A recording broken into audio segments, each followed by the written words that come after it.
महाराज कोई कह रहा था गुरुजी हम बहुत भजन करते हैं, हम बहुत अर्चना करते हैं, हम सेवा भी करते हैं, हम चाकरी भी करते हैं, हम भगवान शंकर का अनुमोदन भी करते हैं, हम शंकर के मंदिर में जल भी चढ़ाते हैं, हम शंकर पर दूध भी चढ़ाते हैं, हम गुरुजी धतूरा बेलपत्र भी चढ़ाते हैं। पर गुरुदेव एक बात समझ में नहीं आती, उसके बाद भी हमको दुख क्यों है? बहुत ध्यान देना महाराज, जैसे कई घर हैं जिनका ये प्रश्न है।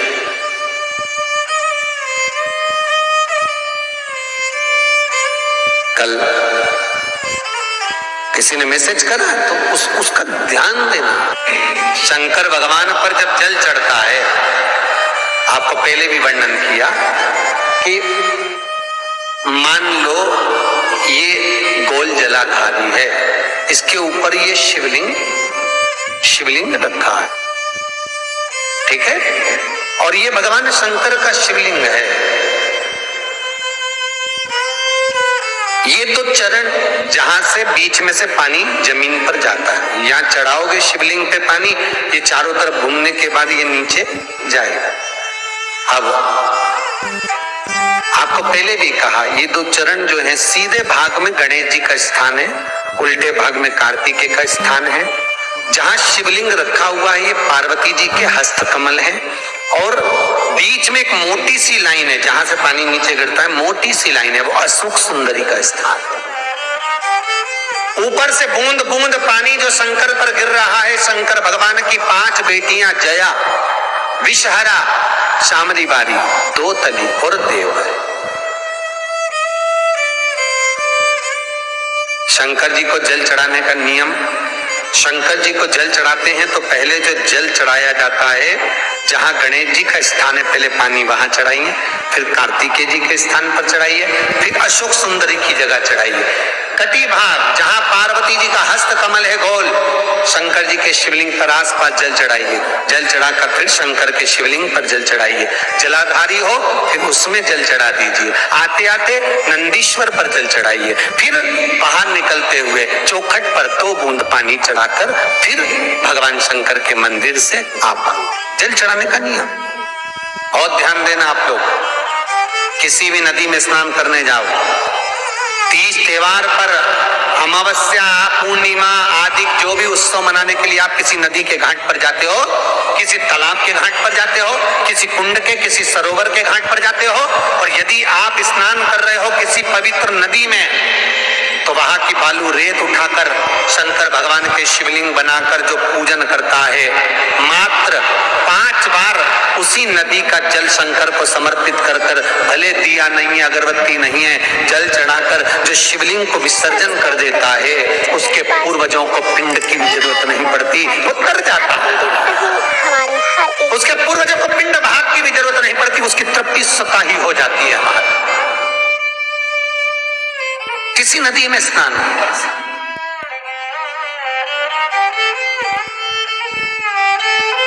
सब्सक्राइब करें हमारा channel Vastu fact, bell icon दबाएं ताकि आप अपडेटेड रहें हमारे हर एक बस उसकी चित्तवृत्ति में भगवत भजन का रस तत्व समाहित हो जाता, भगवत भक्ति का रस तत्व समाहित हो जाता। तो यहाँ शिव कथा कर रही है, शंकर भगवान की कथा वर्णन कर रही है कि तत्व की प्राप्ति भगवत भजन में आप जल चढ़ा रहे हैं, भगवत पद की प्राप्ति है।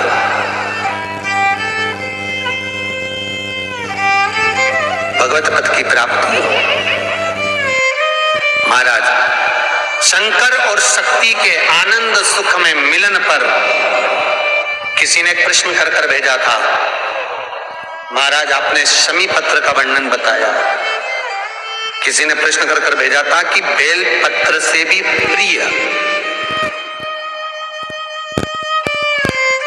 बेल के पत्र से भी प्रिय शंकर भगवान को शमी पत्र है। क्यों है? उसका व्याख्यान वर्णन सुनिए। बेलपत्र का पौधा माता पार्वती के नयन अश्रु से प्रकट हुआ, रुद्राक्ष का पौधा भगवान शंकर के नयन अश्रु से प्रकट हुआ है, और शमी का पौधा जब भगवान शंकर माता पार्वती के सम्मुख में खड़े हुए थे, मां जगत जननी जगदम्बा के सम्मुख में मां उमा महेश्वर शंकर का एक अवतार हुआ है। कौन सा अवतार है? जम के बोले, जरा जम के बोलो। महेश्वर। 19 अवतार में से एक अवतार भगवान शंकर महेश बनकर जन्मे थे, और भगवान शंकर का महेश अवतार जब हुआ, महेश्वर बनकर भगवान जब जन्मे, तो यही माता पार्वती, यही माता सती उमा बनकर जन्मी थी। इसलिए कहते हैं उमापति महेश्वर। उमा महेश, महेश उमा, उमापति।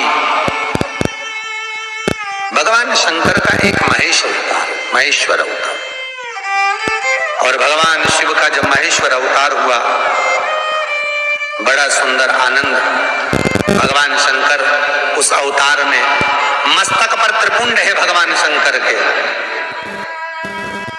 बहुत सुंदर भगवान शंकर रूप धर कर बैठे हैं महाराज। बहुत सुंदर, मस्तक पर त्रिपुंड है, सिर पर जटा भगवान शंकर के, गले में रुद्राक्ष की माला है भगवान शंकर के, कानों में कर्णफूल भोलेनाथ पहने हुए हैं, और भगवान शंकर मृगछाला पहने, द्वादश तिलक बाबा लगाए हुए हैं, और भगवान शंकर सुंदर नंदनवन। नंदनवन किसको कहते हैं? शिव महापुराण में कहा था, काशी को नंदनवन कहा जाता, क्योंकि भगवान शंकर की निज भूमि, भगवान शंकर की आनंदमय भूमि, भगवान शंकर की रसतत्व भूमि काशी है। भगवान उस काशी में मां उमा के साथ में महेश्वर अवतार धारण करते हैं। भगवान शिव महेश्वर हो, और माता पार्वती किसी स्त्री से जन्म नहीं ले रही है। सती का जन्म हुआ तो प्रसूति के गर्भ से हुआ, पार्वती का जन्म हुआ तो मैनावती के गर्भ से हुआ।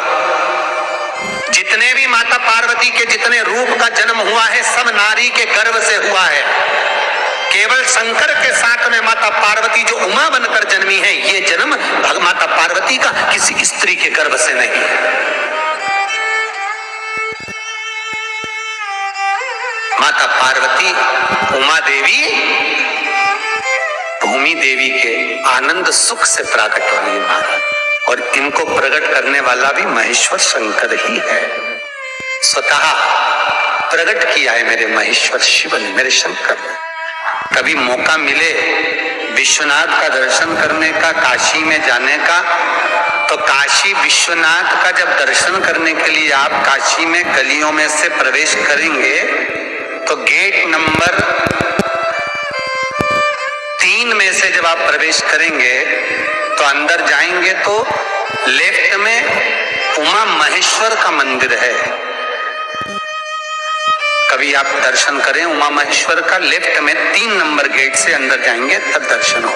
काशी, जहां भगवान शंकर उमा महेश्वर का प्रागट्य है। उमा महेश्वर के मंदिर में कभी आप दर्शन करेंगे तो एक छोटी सी कुइया है, कुइया मतलब कुंड, छोटा सा एक बावड़ी, एक छोटा सा कुआं।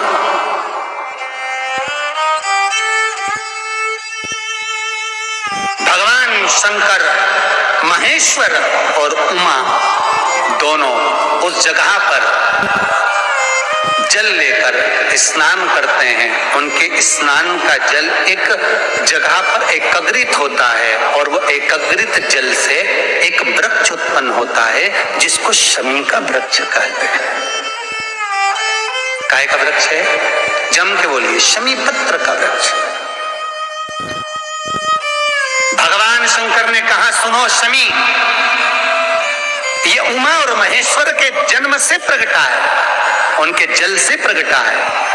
सूर्य का तेज, चंद्र की आभा, नवग्रह का सुख इस शमी वृक्ष के अंदर रहेगा।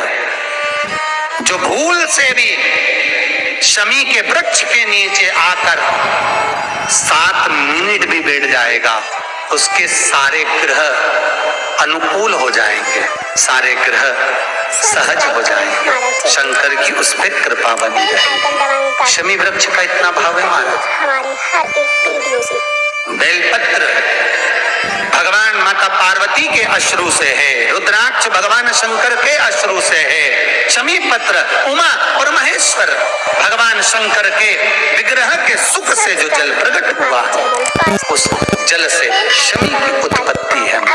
दोनों के मिलन श्री शिवाय नमस्तुभ्यं।